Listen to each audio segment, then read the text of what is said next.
Сейчас я приехал к вам в гости. баъд аз сайёҳати дуру дарози кишварҳои шарқи дур ки аз рӯи лоиҳаи бо ном сайёҳи сафед сурат мегирад, ҳамакнун ҳамчун меҳмон дар кишвари шумо қарор дорам. самти муайяни сайёҳат надорам, аммо дар марҳилаи аввал зимистонро дар кишварҳои осиёи миёна хоҳам гузаронд.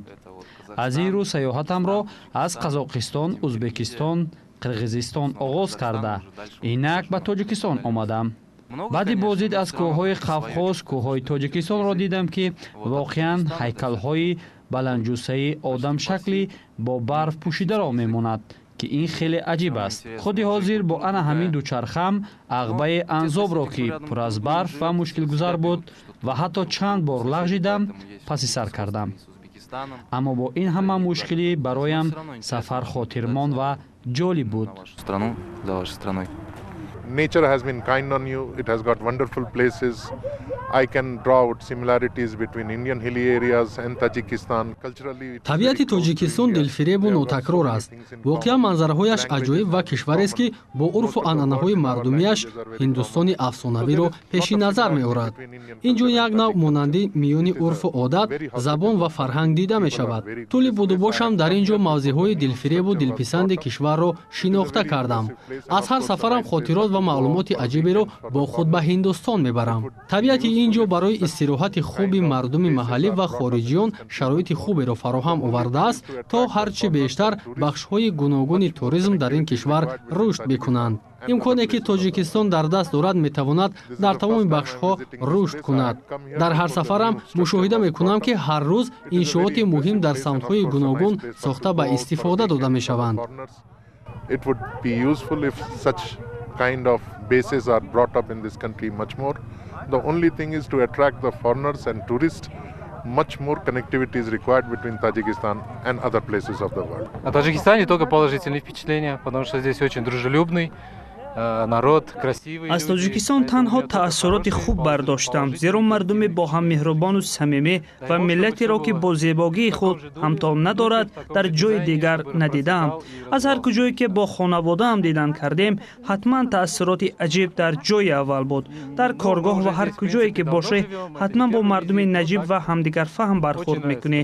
ман танҳо инро гуфта метавонам, ки Тоҷикистон фарҳанги бисёр ғанӣ ва қадима дорад, ки дар ҳифзи он саҳми худи мардум бесобиқа аст. ин фарҳанги қадимаро бояд ҳарчи бештар ба мардумони кишварҳои дигар намоиш дод, то дигарон низ аз чунин як фарҳанги волои мардуми тоҷик огоҳ гарданд.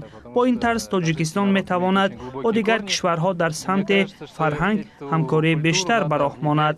И показывать в других странах, развивать это и сотрудничать с другими странами по культурным направлениям. Таджикистан. Прекрасное ощущение. После Кавказских гор я гор не видел. Тоҷикистон шабеҳи Қазоқистону Қирғизистон ва Узбекистон нест. як кишвари тамоман нав бо забони нови худ ва фарҳанги хос дари худро бароям боз кард. мехостам бо ана ҳамин дучархам то Қурғунтепа сафарамро давом диҳам. аз Помир ва кӯҳҳои осмонбӯси он дидан мехостам, аммо бо сабаби сардии ҳаво наметавонам ин маконро бо чашми худ бубинам.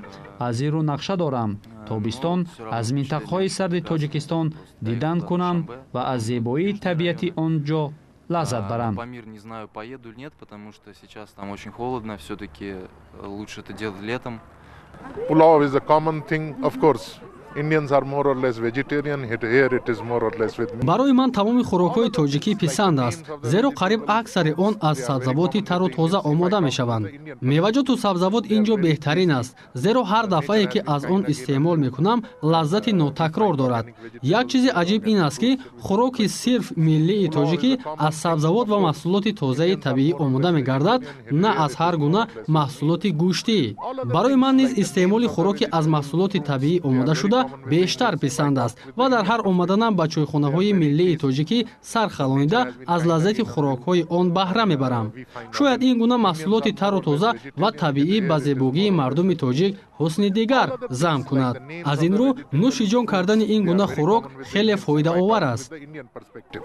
They are very tasty. The nature has been kind again on you. And we find organic vegetables here, organic fruits here, which is quite good. It's a healthy thing. В принципе, информации о Таджикистане в открытом доступе крайне мало. И хотелось бы, конечно, дар маҷмӯъ агар бигирем дар бораи тоҷикистон маълумот кам ба чашм мерасад.